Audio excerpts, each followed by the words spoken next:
Welcome बच्चों। आज हमारे पास है नया हेडिंग सुपरपोजिशन ऑफ वेव्स। सबसे पहले तो ये जो सुपरपोजिशन ऑफ वेव्स है इसको सिंपल एक वर्ड में ध्यान में रखो, मिक्सिंग। क्या बोलेंगे अब इसको हम? मिक्सिंग, यानी मिक्सिंग ऑफ वेव्स। ठीक है। सो सुपरपोजिशन ऑफ वेव्स यानी सिंपल मिक्सिंग ऑफ वेव्स, लेकिन जितना दिखता उतना सिंपल नहीं बोलेंगे। तो सबसे पहले फिर एक बार हम वेव से शुरू करते हैं। तो वेव में क्या था हमारे पास? एनर्जी का ट्रांसफर होना एक पॉइंट से दूसरे पॉइंट पर, एक जगह से दूसरे जगह पर। ठीक है। लेकिन उसी समय क्या होता था कि जो मीडियम पार्टिकल्स है वो मीडियम पार्टिकल क्या करते हैं? परफॉर्म करते हैं एसएचएम। ठीक है। तो जैसे कि अगर मान लीजिए कि ये पॉइंट है, इस पॉइंट पे कोई अगर वेव आती है समझो, ठीक है, तो ऐसा होगा कि ये पार्टिकल अब क्या होना शुरू होगा? वाइब्रेट होना, ऑसिलेट होना, या फिर सिंपल एसएचएम परफॉर्म करना शुरू करेगा। 2 मिनट के लिए मान लेते कि पार्टिकल ऊपर जा रहा है, जो हमको क्रेस्ट वगैरह देता।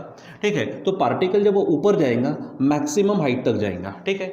मतलब पार्टिकल अपने मीन पोजीशन से डिस्प्लेस हो रहा है, मतलब उसका कुछ ना कुछ क्या हो रहा है? डिस्प्लेसमेंट हो रहा है। सो ध्यान में रखो कि अगर एक आधी वेव किसी पॉइंट पर आई तो असल में पार्टिकल का क्या हुआ? डिस्प्लेसमेंट हुआ। सो यहाँ पर इसको थोड़ा सा अलग शब्दों में कहते हैं क्या, कि एक आधी वेव आई किसी पॉइंट पर तो वो वेव खुद का डिस्प्लेसमेंट प्रोड्यूस कर रही है। असल में वेव डिस्प्लेसमेंट प्रोड्यूस करने का मतलब क्या है कि उस समय में उस पार्टिकल का डिस्प्लेसमेंट होना, जो कि एसएचएम परफॉर्म करता है। ठीक है। सो यहाँ पर ये वेव आई, इस समझो नाम दे देता हूँ मैं इसको, पॉइंट पी पर आई है।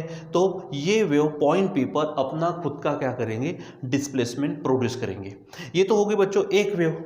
मान लेते कि एक आधी और वेव उसी पॉइंट पर अगर आती है, ठीक है, एक आधी दूसरी वेव उसी पॉइंट पर अगर आती है तो वो वेव भी उस पार्टिकल को क्या करने की कोशिश करेगी? वाइब्रेट करने की कोशिश करेगी। तो उसके द्वारा भी इसका कुछ ना कुछ क्या होगा? और डिस्प्लेसमेंट होगा। मान लीजिए कि डिस्प्लेसमेंट इतना हुआ, ठीक है, लेकिन ऑलरेडी इस वेव के कारण कुछ डिस्प्लेसमेंट, इस वेव के कारण कुछ डिस्प्लेसमेंट, तो हो सकता है कि उसका डिस्प्लेसमेंट क्या हो जाए? बढ़ जाए। ठीक है। सो यहाँ पर दो वेव खुद अलग अलग आ रही है। हो सकता वो एक के पीछे एक आए, हो सकता ऐसे ऐसी आए, हो सकता वो फेज में आए, हो सकता वो आउट ऑफ फेज में आए, कुछ भी पॉसिबिलिटी हो सकती है। लेकिन अगर दो या दो से ज़्यादा वेव्स एक पॉइंट पर अगर आती है तो हर एक वेव अपना डिस्प्लेसमेंट वहाँ पर प्रोड्यूस करेंगे। इसको थोड़ा सा हम फोर्स की भाषा में पढ़ते हैं। जैसे कि मान लीजिए कि ये मार्कर मेरे हाथ में है, ठीक है, मैं इसके ऊपर कुछ फोर्स लगा रहा हूँ तो ये इधर जा रहा है। मान लीजिए मैं 2 न्यूटन का फोर्स लगा रहा हूँ और किसी और ने भी इसके ऊपर फोर्स लगाया, मान लीजिए कि 3 न्यूटन का फोर्स लगा।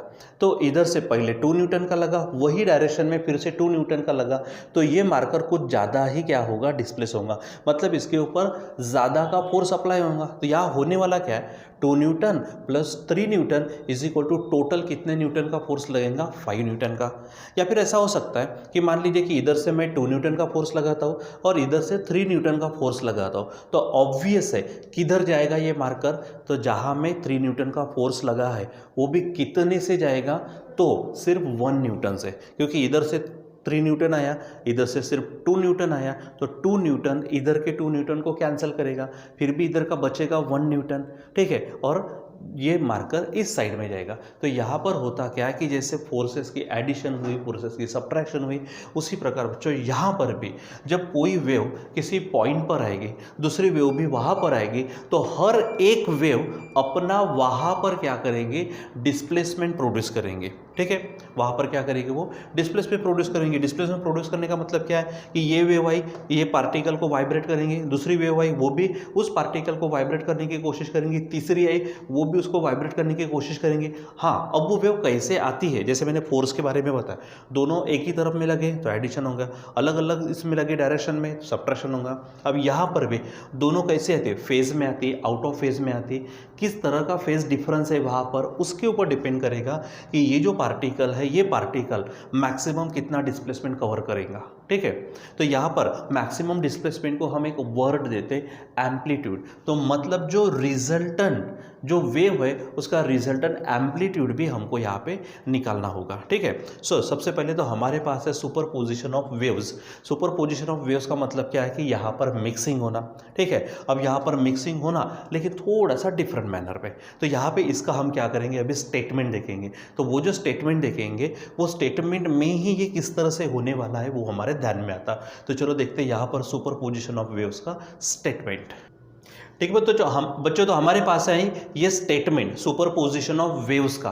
बराबर ध्यान से इसको समझिए, क्या है, व्हेन 2 और मोर वेव्स इन अ मीडियम, यानी 2 या 2 से ज़्यादा वेव्स एक ही मीडियम में travelling through a medium arrive मतलब आती है at a point of medium simultaneously. Simultaneously आने का मतलब एक साथ आना। जैसे मान लीजिए कि कोई मीडियम है, यहाँ एक आधा पॉइंट में ले लेता हूँ P, ठीक है। यहाँ पर 2 वेव्स आ रही है, मान लीजिए ये वेव आ गई यहाँ पर, तो ये वेव, ठीक है, एक आधी उसके बाद में दूसरी वेव, मान लीजिए इस तरह से कोई दूसरी वेव यहाँ पर आ रही है, ठीक है। ये 2 वेव मैंने यहाँ पर ले ली, कोई हो सकता है इधर से कोई वेव है, ठीक है। तो जो भी जितने भी वेव्स आएंगे, ठीक है, यानी 2 और मोर वेव्स इन अ मीडियम, देखो मीडियम सेम है, arrive at a point of medium simultaneously, यानी एक साथ आ रही। देखो जैसे कि यहाँ पे एक मैंने डॉटेड निकाली और एक मैंने कंटिन्यूस लाइन से बताई।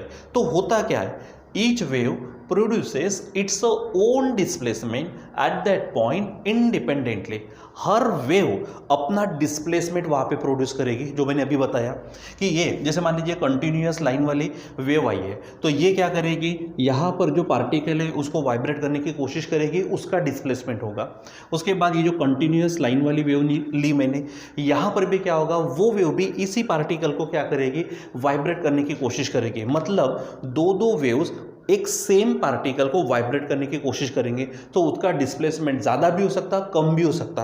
अब बोलेंगे कि कम कैसा, अब डिपेंड करते ना, पहली वेव हो सकता कि उसको ऊपर उठाने की कोशिश करे और दूसरी वेव उसको नीचे खींचने की कोशिश करे, तब तो डिस्प्लेसमेंट कम होगा, ठीक है। अच्छा, दोनों की दोनों वेव एक ही डायरेक्शन में अगर उसको क्या करती है, वाइब्रेट कराती है, तो डिस्प्लेसमेंट ज़्यादा भी हो सकता है। तो वो सब डिपेंड करता है कि वेव्स वहाँ पे कैसे आती है, मतलब फेज में आती है, आउट ऑफ फेज में आती है, या फिर किसी न किसी फेज डिफरेंस के साथ आती है, उसके ऊपर डिपेंड करता। तो हर वेव यहां पे क्या करेंगे, अपना खुद का डिस्प्लेसमेंट प्रोड्यूस करेंगे। वेव का डिस्प्लेसमेंट प्रोड्यूस करने का क्या मतलब है, वो ये मतलब है कि ये पार्टिकल का वाइब्रेशन में आना और उसका डिस्प्लेसमेंट होना, ठीक है। सो क्या बोलेंगे हम यहां पर, each wave produces its own displacement at that point simultaneously, ठीक है। फिर आगे में अब ठीक है, दोनों की दोनों क्या कर रही है, इसको वाइब्रेट करने की कोशिश कर रही है, दोनों की दोनों अपना डिस्प्लेसमेंट वहाँ पे प्रोड्यूस कर रही है, लेकिन उसका रिजल्टेंट डिस्प्लेसमेंट क्या होगा। जैसे मैंने कहा कि पहली वेव आ रही, उसको ऊपर वो 5 सेंटीमीटर से ऊपर खींचती है और दूसरी भी उसको 3 सेंटीमीटर से ऊपर खींचती है, तो 5 और 3 बन जाएगा 8। लेकिन अगर पहली 5 से ऊपर खींचती है और दूसरी उसको 3 से नीचे खींचती है, तो नीचे वाला, ठीक है, और ऊपर वाला एक दूसरे को कैंसिल करेगा। मतलब ऊपर में 5 था, नीचे में 3 था, तो 3 कैंसिल होगा, तो ऊपर में 2 सेंटीमीटर का ही डिस्प्लेसमेंट बचेगा। तो ये सब किस पे डिपेंड कर रहा है, ये डिपेंड कर रहा है कि वहाँ पर वो किस तरह से आते हैं। और यहाँ पर जो एडिशन या फिर जो सब्ट्रैक्शन वगैरह होता, वो होता है हमारा वेक्टर के अनुसार। यानी इसलिए हमने लिखा है the resultant displacement at that point is equal to the vector sum. देखो वेक्टर सम का मतलब, क्योंकि इसके साथ डायरेक्शन जुड़ने वाली, सिर्फ मैग्नीट्यूड होता तो कोई फर्क नहीं पड़ता, लेकिन यहाँ पे डायरेक्शन है, ऊपर दोनों के दोनों या फिर दोनों की दोनों नीचे या फिर एक ऊपर एक नीचे, एग्जाम्पल, ठीक है। तो ये इसके ऊपर डिपेंड करता है कि उसकी सम कैसे होगी। एक्चुअली जब सम शब्द लिखा जाता तो दिमाग में एडिशन आता, लेकिन हमेशा एडिशन ही होता ऐसा भाग नहीं है, क्योंकि डिपेंड करेगा ना भाई, ठीक है। जैसे कि अगर मान लीजिए कि एक आधा इस तरह से प्रोड्यूस कर रहा डिस्प्लेसमेंट और दूसरा इस तरह से प्रोड्यूस कर रहा, अब दोनों के दोनों क्या है, अलग डायरेक्शन में है, और क्योंकि डायरेक्शन है इसलिए यहाँ पे डिस्प्लेसमेंट हमारा वेक्टर क्वांटिटी है। तो वेक्टर के अनुसार जो भी यहाँ पे उसका रिजल्ट आएगा वो होगा, इसलिए हमने यहाँ पे लिखा है आगे में the resultant displacement at that point is equal to the vector sum of the displacement of the individual waves. ये आपको ध्यान में रखना है, ठीक है बच्चों। सो फिर से एक बार क्या है हमारे पास कि व्हेन टू और मोर वेव्स इन अ मीडियम का मतलब ट्रैवलिंग थ्रू अ मीडियम, ठीक है, क्या होता है अराइव का मतलब आना, ठीक है, आना या फिर उसमें से एक आधे पॉइंट से पास होना, ठीक है, at a point of medium simultaneously, एक साथ अगर आती है तो क्या होता है, ईच वेव, हर एक wave produces its own displacement at that point independently. अब इंडिपेंडेंटली का मतलब क्या है यहाँ पर, ऐसा नहीं होगा कि एक वेव आई है तो जो दूसरी वेव है वो बोलेंगे कि मैं अपना डिस्प्लेसमेंट वहाँ पे नहीं देती, ऐसा नहीं होगा। या फिर वो पहले वाली वेव दूसरे को नहीं बोलती तू आ रही क्या तो तू अपना डिस्प्लेसमेंट प्रोड्यूस कर ले, मैं नहीं देती, ऐसा नहीं होगा। या फिर वहाँ पे कॉरेल निर्माण नहीं होगा, झगड़ा नहीं होगा कि नहीं जा मैं पहले आई तो मैं अपना डिस्प्लेसमेंट देती हूँ, ऐसा थोड़ी ना होगा, ऐसा कुछ नहीं होने वाला है। यानी वो कितनी भी वेव आए, हर एक वेव का अधिकार बनता है वहाँ पे डिस्प्लेसमेंट प्रोड्यूस करना, इसलिए हमने यहाँ पे शब्द डाला है इंडिपेंडेंटली, ठीक है, यानी कितनी भी वेव्स है कोई फर्क नहीं पड़ता। और फिर उसके बाद the resultant displacement at that point is equal to the vector sum of the displacement of the individual waves coming at that point. वहाँ पे जितने भी वेव्स आएंगे उन सब का जो डिस्प्लेसमेंट होगा उसकी जो वेक्टर एडिशन करेंगे that will be the resultant displacement of the wave. वहाँ पे क्योंकि एक नया रिजल्ट तैयार होगा तो वहाँ पे कैसा होगा कि सभी का वेक्टर एडिशन होगा, वेक्टर सम होगा, ठीक है बच्चों। तो ये आपको ध्यान में रखना है, ये उसका स्टेटमेंट है। अब इसको हम किस तरह से होने वाला है वो मैथमेटिकली भी हम देखते हैं यहाँ पर, किसको, सुपरपोजिशन ऑफ वेव्स, ये उसका स्टेटमेंट है। और इसको मैथमेटिकल यानी एनालिटिकल ट्रीटमेंट भी होती है, तो वो एनालिटिकल मैथमेटिकल ट्रीटमेंट भी हम देखते हैं। यहाँ पर हम क्या करने वाले हैं, दो वेव्स लेंगे, उनका जो डिस्प्लेसमेंट है वो डिस्प्लेसमेंट हम उसको वेक्टर के अनुसार उसको ऐड करने की कोशिश करेंगे। सो हमारी नेक्स्ट हेडिंग होंगी इसके बाद में the mathematical treatment for the superposition of waves, ठीक है बच्चों। तो अब भी राइट नाउ हम इसको देखते हैं, ठीक है बच्चों। तो अभी हमारे पास है analytical method of superposition of waves, ठीक है, मतलब ये जो सुपरपोजिशन ऑफ वेव्स है हम इसको मैथमेटिकली अभी देखने वाले। तो क्या करेंगे, हम यहाँ पर दो वेव्स को कंसीडर करते, हाँ दो वेव्स को कंसीडर करते, तो आपको वेव है तो वेव का डिस्प्लेसमेंट जो होता है वो डिस्प्लेसमेंट आपको मालूम है, हम लास्ट चैप्टर में पढ़ चुके हैं ऑसिलेशन में, ठीक है। तो y इज इक्वल टू क्या होता है, ए साइन ओमेगा टी, ठीक है। अगर वो कहाँ से शुरू करता है, अगर वो शुरू करता है हमारे मीन पोजीशन से, ठीक है। तो यहाँ पर जो ए होता है वो ए होता है हमारा एम्पलीट्यूड, यहाँ पर ओमेगा है एंगुलर वेलोसिटी जिसमें लिखा होता है 2 पाई n, मतलब ये जो n है ये n हमारी फ्रीक्वेंसी भी होती है और t टाइम है।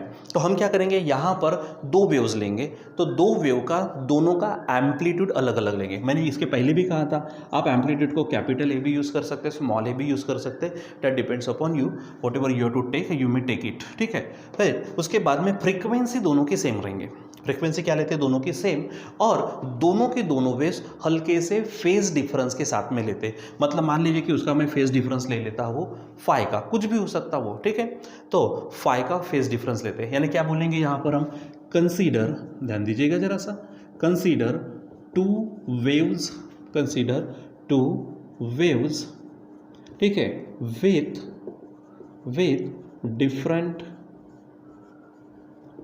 different amplitudes, ठीक है। यहाँ पर मैं ले लेता हूँ A1 एंड A2, समझो उनका एम्पलीट्यूड क्या है A1 और A2, ठीक है, एंड सेम फ्रीक्वेंसी। अब जब मैं सेम फ्रीक्वेंसी की बात करता हूँ ना बच्चों, तो यहाँ पे ध्यान में रखना ये फ्रीक्वेंसी 2 पाई n से ओमेगा बनेगा, यानी ओमेगा 1 ओमेगा 2 ऐसा नहीं लेना है, ठीक है। एंड फेज डिफरेंस ऑफ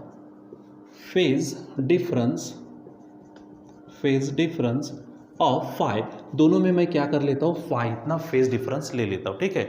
और वो देखो ये जो मैंने इतना लिखा ये वेव्स का क्या था, स्पेशलिटीज था, कौन सा, टू वेव्स लिया, कैसे, तो विथ डिफरेंट एम्पलीट्यूड्स A1 और A2 and same frequency and phase difference of phi, ठीक है। क्या करती है, अराइव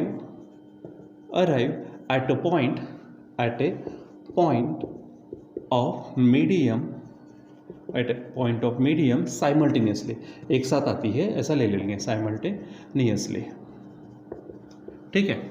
चलो अब क्या करेंगे, हर एक वेव अपना खुद का डिस्प्लेसमेंट वहाँ पे प्रोड्यूस करेंगे, यानी क्या बोलेंगे यहाँ पर हम, डिस्प्लेसमेंट्स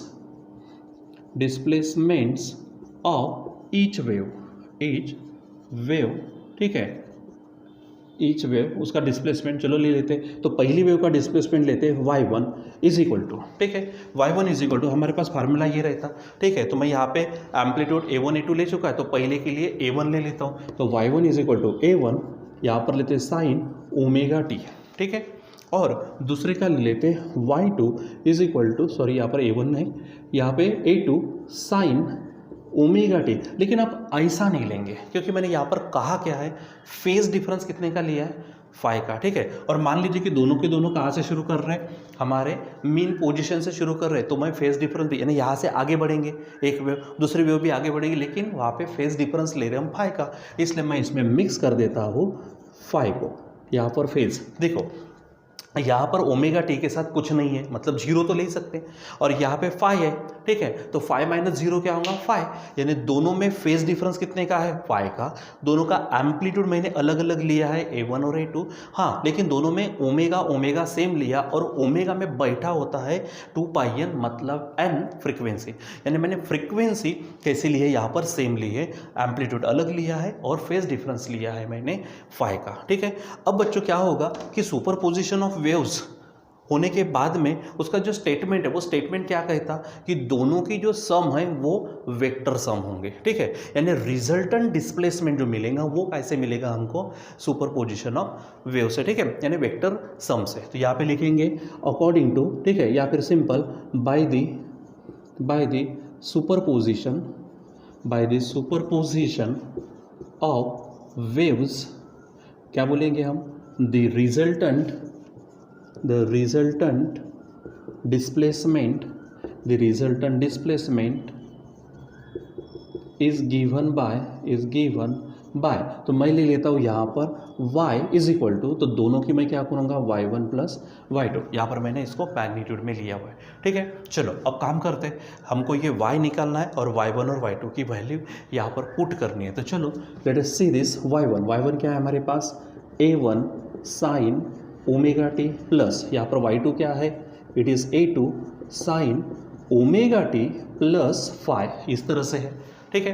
तो अब ये तो एज इट इज़ रहने दो, हाथ मत लगाओ, a1 sine omega t plus here it is a2, और यहाँ पर मैं थोड़ा बड़ा ब्रैकेट ले लेता हूँ, because here you know sine omega t plus phi है, मतलब यहाँ पर ऐसा तो नहीं है, कौन सा, साइन a प्लस बी का फार्मूला, चलो मैंने बताया था आपको ये फार्मूला, ट्रिग्नोमेट्री पढ़ा ही है, क्या था, साइन a प्लस बी का फार्मूला, मैंने ट्रिक बताई थी, कौन सी, एस सी एस, प्लस है तो प्लस, माइनस है तो माइनस, एस सी का मतलब एस यानी साइन, तो साइन पहले ए, एस सी यानी कॉस, साथ में होगा बी, प्लस है तो प्लस, सी एस तो पहले कॉस, तो कॉस ए होगा इनटू फिर होगा साइन बी, इस तरह से। अब यहाँ पर ए के जगह पे आ चुका है omega t and B has phi, ठीक है, तो ये आपको ध्यान में रखना है, ठीक है। तो क्या बोलेंगे यहाँ पर हम, चलो a2 है sine omega t plus phi से काम करेंगे, तो यस सी, तो यस यानी sine omega t into cos phi plus, यहाँ पर क्या होने वाला है, cos omega t plus sorry into sine phi, ये आपको ध्यान में रखना है, ठीक है। चलो अब मैं काम करता हूँ यहाँ पर कुछ थोड़ा सा, देखो मैं a2 से सबको क्या कर दूंगा, मल्टीप्लाई कर दूंगा, तो चलो फटाफट करो, तो a1 sine omega t plus a2 से मल्टीप्लाई करो, क्या होगा, sine omega t into cos phi plus यहाँ पर होगा a2 into cos omega t into sine phi, ठीक है। चलो अब सॉल्व करना शुरू करते हैं। अब ये देखो, ये और ये, इन दोनों टर्म में देखो there is sine omega t as common, अबे क्या नज़र आ रहा मुझको, वो कॉमन है, तो उसको निकाल देता। तो मैं इन दोनों में से साइन ओमेगा टी यहाँ से क्या करता हूँ, कॉमन निकालता हूँ यहाँ से, यानी यहाँ पे बचेगा क्या, फिर यहाँ पे होगा a1, देखो साइन ओमेगा टी गया तो a1 प्लस यहाँ से साइन ओमेगा टी गया तो a2 के साथ कॉस, ठीक है, तो a2 क्या होगा, कॉस फाई, ठीक है, और साथ में होगा sine omega t plus extra का कौन है, a2, ठीक है, यहाँ पर है, मैं साइन फाई को पहले लिखता हूँ, sine phi into cos omega t, ठीक है। तो ये इस तरह से हो जाएगा। अब मैं यहाँ पे थोड़ी सी अरेंजमेंट करने वाला हूँ, उस अरेंजमेंट को आपको थोड़ा ध्यान में रखना है, ठीक है। अब देखो यहाँ पे दो टर्म है, एक टर्म में हमारे पास साइन ओमेगा टी है, दूसरे टर्म में कॉस ओमेगा टी है। अगर यहाँ पर मैं देखता हूँ, थोड़ा सा बराबर ध्यान देना, ये A1 A2 एक बार किसी वेव के एम्पलीट्यूड फिक्स हो गए सो हो गए, यानी A1 A2 फिक्स रहेगा। कॉस फाई है, जो फाई है वो क्या है हमारा, it is the phase difference, वो भी पर्टिकुलर कंडीशन में फिक्स रहेगा। मतलब ये जो चीज़ है ये थोड़ा एक तरह से कॉन्स्टेंट वाला हो गया, ठीक है। ये साइन ओमेगा टी है, तो ओमेगा टी में यहाँ पे टाइम है, फ्रिक्वेंसी, इसके अनुसार बदलने वाला, टाइम के अनुसार चीज़ें बदलती है। सो ध्यान में क्या रखना है, जो साइन के साथ में पार्ट होगा आप उसके लिए कॉस ले लो, साइन के साथ में जो होगा उसके लिए क्या ले लो, कॉस ले लो, और जो कॉस के साथ में होगा उसके लिए आप क्या कर लो, साइन ले लो, ठीक है। यानी क्या लेंगे, और यहाँ पर मैं एक एम्पलीट्यूड नया, क्योंकि एम्पलीट्यूड बदलने वाला है तो मैं उसके जगह पे ले लेता हूँ कैपिटल ए। यानी जब यहाँ मैं पुट करूँगा तो मैं इन दोनों की जगह पे कुछ ना कुछ पुट करूँगा। सो यहाँ पर बोलेंगे हम पुट, क्या बोलेंगे, A1 प्लस A2 साथ में है cos phi is equal to, मैं यहाँ पे कह लेता हूँ इसको A कॉस, पटकन पॉज करो। यहाँ पर थोड़ा सा हमारे पास देखो क्या है, A1 प्लस A2 है, तो यहाँ पर मैं A2 शब्द डाल देता हूँ, ठीक है। और क्योंकि मैंने क्या कहा, साइन ओमेगा टी है, तो साइन ओमेगा टी के साथ में जो होगा उसके लिए आप कॉस का इस्तेमाल करेंगे। तो यहाँ पर मैं ले लेता हूँ A, और यहाँ पर लेते हैं कॉस थीटा। देखो दोनों में थोड़ा सा फर्क है, ये हमारा फाई है, ये हमारा थीटा है, क्योंकि यहाँ पे हमारे पास फेज में भी बदलाव आने वाले, ठीक है। सो फिर आगे भी देखो मैंने कितना रखा, मैं फिर से कह रहा हूँ, साइन के साथ जो पार्ट है साइन ओमेगा टी के साथ में, तो उसके लिए आप क्या करेंगे, कॉस रखेंगे, और कॉस ओमेगा टी के साथ में जो है उसके लिए आप क्या करेंगे, उल्टा।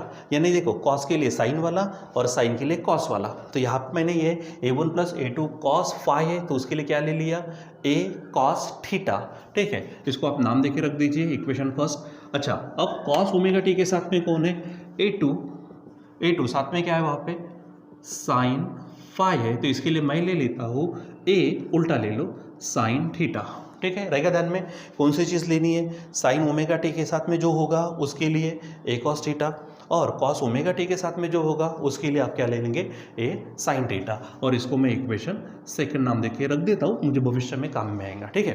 तो चलो अब हमारा ये इक्वेशन क्या होगा उसको देखो, तो y इज इक्वल टू क्या है, देखो ये इसके जगह पे मैं रखता हूँ यहाँ पर A cos theta into extra क्या है, यहाँ पर है साइन ओमेगा टी, प्लस यहाँ पर क्या है, A2 साइन फाई है, तो A2 साइन फाई की जगह पे A साइन थीटा इंटू यहाँ पर क्या है, कॉस ओमेगा टी है, तो कॉस ओमेगा टी, ऐसा हो जाएगा, ठीक है। चलो अब मैं यहाँ से क्या करता हूँ, देखो दोनों इसमें क्या है, A कॉमन है, A को कॉमन निकाल देता हूँ और थोड़ा सा रीएडजस्ट करता हूँ। यहाँ पे मैं साइन ओमेगा टी लिख लेता हूँ, तो साइन ओमेगा टी इंटू ये बनेगा हमारा कॉस थीटा, प्लस ए तो बाहर गया, यहाँ पर इसको ले लेता हूँ, cos omega t into sine theta हो जाएगा, ठीक है बच्चों। अब फिर से देखो यहाँ पर ये मैं कह रहा हूँ एस सी एस, फिर से जैसे यहाँ फार्मूला लगाया था तो यहाँ पे उल्टा मिला हमको, ठीक है। SCCS है, प्लस है तो प्लस, माइनस है तो माइनस, दिख रहा हमको। तो ये किसका फार्मूला हो जाएगा हमारा, यस, ये फार्मूला होगा साइन A प्लस बी का।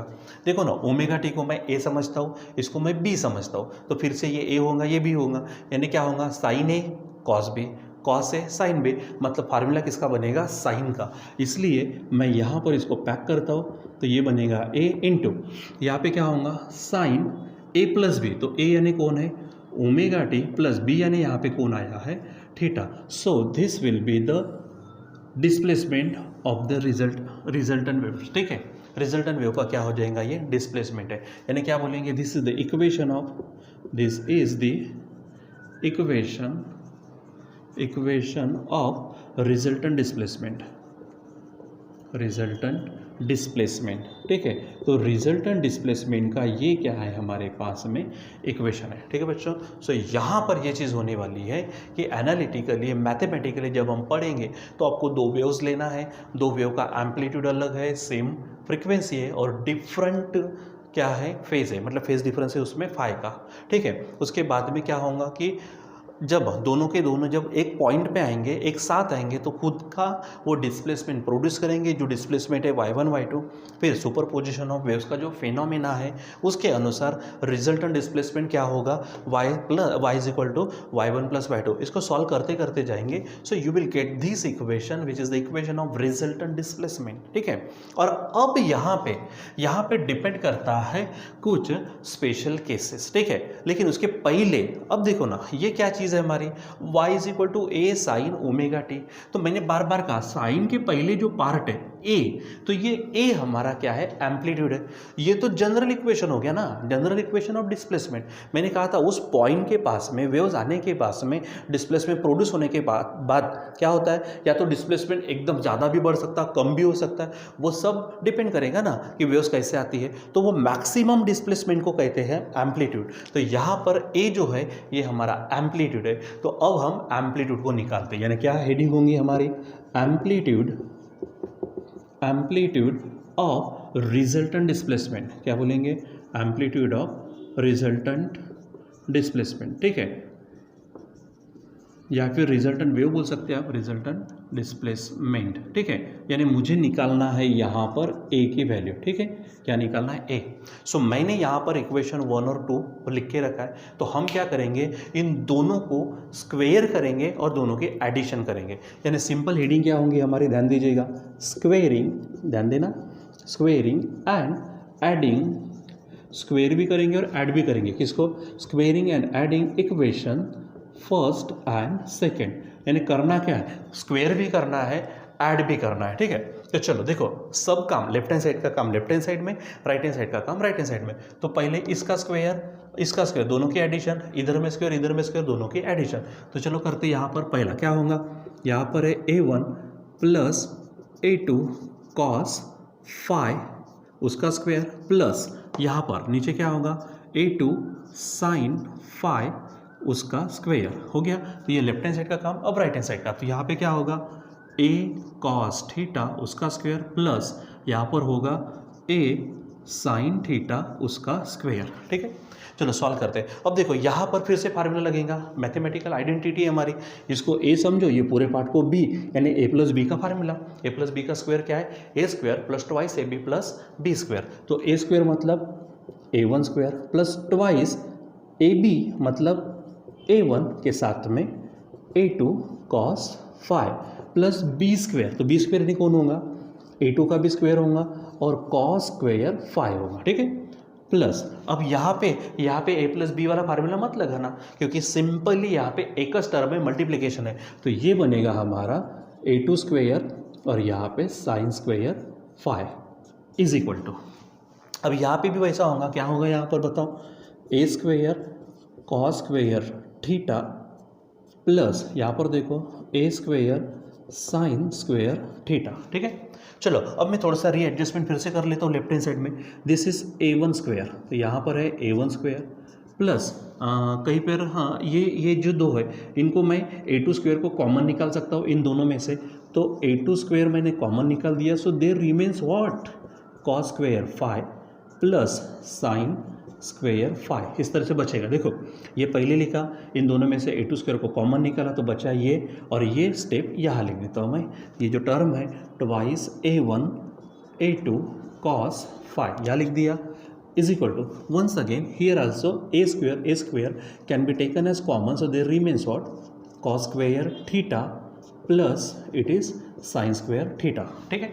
चलो अब इसको सॉल्व करना शुरू कर लो। This is what, a1 square plus this is again a2 square into, देखो कॉस स्क्वायर फाई और sine square phi, that gives us what 1। अरे sine square plus cos square क्या देता 1, ठीक है। प्लस ये लिखो आप twice a1 a2 cos phi is equal to क्या हो जाएगा, यहाँ पर भी a स्क्वायर है, कॉस स्क्वायर और साइन स्क्वायर क्या बन जाएगा आपका 1 बन जाएगा, ठीक है। चलो अब इसको सॉल्व करो, तो यहाँ पर हमको मिलेगा a1 स्क्वायर प्लस यहाँ पर देखो आप a2 स्क्वायर बन जा a2 स्क्वायर प्लस यहाँ पर क्या बनेगा twice a1 a2 cos phi is equal to यहाँ पर बनेगा a स्क्वायर अब हमारी जो हेडिंग थी, आप यहाँ पे देखो, ये हमारी हेडिंग है। What we want this amplitude of the resultant displacement, ठीक है। तो एम्पलीट्यूड चाहिए, means we want this A. So A को क्या करो, अकेला करो। तो यहाँ पर स्क्वायर है, तो स्क्वायर गया रे गया, स्क्वायर रूट आया रे आया। So finally we have this A is equal to root of this a1 square plus a2 square plus twice a1 a2 cos phi, ये बन जाएगा। सो बच्चों ये है हमारा रिजल्टेंट एम्पलीट्यूड, हाँ, जिसमें स्पेशल केसेस मिलती है हमको, ठीक है। सो यहाँ पर हमने पहले क्या किया, रिजल्टेंट वेव का, रिजल्टेंट डिस्प्लेसमेंट का इक्वेशन निकाला। Then and after we found this amplitude of the resultant displacement as A is equal to root of a1 square plus a2 square plus twice a1 a2 cos phi. अब देखो यहाँ पे मैं बार बार जो कहता था फिर से कहने वाला हूँ, ये जो a1 और a2 है भले डिफरेंट है बट एम्पलीट्यूड है। Amplitude they are the, it is the maximum displacement, और पर्टिकुलर एसेशन के लिए दैट इज फिक्स्ड, यानी a1 a2 फिक्स हो जाएगा। फिर बचा क्या है, cos फाई, ठीक है। तो फाई जो है that is what, that is the phase difference, ये फेज डिफरेंस है। यानी अब पूरा का पूरा जो खेल जो है वो है हमारा फेज डिफरेंस पर। तो फेज डिफरेंस कैसा होता है उसके अनुसार काम होने वाला है। सो यहाँ पर स्पेशल केस में ले लेते नंबर 1, केस 1, ठीक है। केस 1 में अगर मान लीजिए कि मैं लेता हूँ जो फेज डिफरेंस है, अगर वेव अगर हम लेते तो वेव अगर मान लीजिए कि सेम फेज में है, ठीक है। If the waves are in the phase, पहला क्या, if the waves are in phase, अगर वो फेज में है मतलब उनका फेज डिफरेंस 0 होगा। दैट इज क्या बोलेंगे हम कि phi is equal to 0। Now just put the value, तो ए इज इक्वल टू क्या बनेगा, सी ना, यहाँ पे a1 स्क्वायर है प्लस ट्वाइस a2 स्क्वायर है प्लस ट्वाइस a2 स्क्वायर है a1 a2 and here it is cos 0। And you know what, cos 0 क्या होता है, cos 0 1 होता है। यानी यहाँ पर बन जाएगा आपका a1 square plus a2 square plus twice a1 a2 into, एक काम करते हैं नीचे ही लिख देता हूँ, यहाँ पे थोड़ी जगह नहीं है, that will be congested here. So क्या हो जाएगा यहाँ पर a1 स्क्वायर प्लस, लिखो आप यहाँ पर a2 square plus twice a1 a2 into 1, और फाइनली आप लिखेंगे यहाँ पर क्या हो जाएगा, देखो ना, ये जो 1 है 1 को 2 मिनट के लिए छोड़ दो आप। सो ये फार्मूला बन गया a1 square plus twice a1 a2 plus a2 square, यानी ये फार्मूला बन गया a1 प्लस a2 का होल स्क्वायर। क्या बन जाएगा यहाँ पर, a1 प्लस a2 का होल स्क्वायर। अरे a प्लस बी के जैसा, ये a समझो a2 को भी समझो, तो a square twice A B plus B square, यानी ए प्लस बी स्क्वायर का फार्मूला होगा। तो स्क्वायर और स्क्वायर रूट यहाँ से क्या हो जाएगा, cancel. So finally we will get a1 plus a2, यानी यहाँ पर a जो मिलेगा ये a बन जाएगा यहाँ पर a1 प्लस a2। यानी यहाँ पर अगर दोनों की दोनों वेव्स सेम फेज में आती है, तो सेम फेज में आती है मतलब उसका जो रिजल्टेंट एम्पलीट्यूड है आप उसके डायरेक्ट क्या कर दो, एडिशन कर दो, यानी A is equal to a1 plus a2। इसमें भी थोड़ी स्पेशल केस लेते, इफ क्या बोलेंगे कि इफ a1 रहे या फिर a2 रहे, मान लीजिए दोनों के दोनों इक्वल है, मान लीजिए दोनों के दोनों क्या है, इक्वल है। सो यहाँ पर आप मान लीजिए, मैं इसको सिंपली नाम देना चाहूँगा ए, या फिर एक अंदर दूसरा नाम देते क्योंकि already we have taken this A. So मान लीजिए कि मैंने आर ले लिया, ठीक है। तो यहाँ पर क्या हो जाएगा हमारे पास, so direct A is equal to R plus R, और that will be, so A is equal to क्या हो जाएगा, ट्वाइस आर हो जाएगा। देखो बच्चों हमने क्या लिया उस पर डिपेंड करते हैं। ऑलरेडी अगर हमने आर, इसको आर अगर नाम दिया होता, जैसे कि रिजल्टेंट डिस्प्लेसमेंट लिखना है, रिजल्टेंट एम्पलीट्यूड लेना है, तो हम वर्डिंग जो है, जो सिंबल से हमारी पद्धति से ले सकते हैं। ऑलरेडी हमने ए ले लिया, अगर मान लीजिए कि यहाँ पे आर है, नहीं तो जनरली रिजल्टेंट एम्पलीट्यूड के लिए जो होता है वो आर लिया जाता। तो यहाँ पर क्या होता है, ट्वाइस आर के में ट्वाइस ए होता, यानी R is equal to twice A होता।